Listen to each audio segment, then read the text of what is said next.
T-Mobile gateways, like the ARC-2M or ARC-3, often shut down due to overheating or power supply issues. Overheating occurs when the internal temperature exceeds 60 degrees Celsius, triggering a safety shutdown to prevent damage.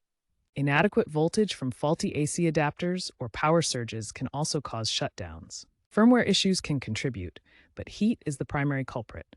T-Mobile has released updates to improve thermal throttling, though older models remain susceptible. Addressing these power and heat issues ensures stable internet service. First, ensure your gateway has proper ventilation.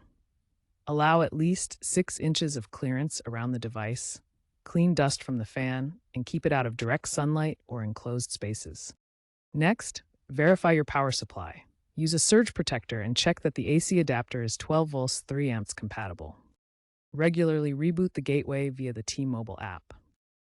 For persistent issues, contact T-Mobile for a warranty replacement, especially if you have an older model.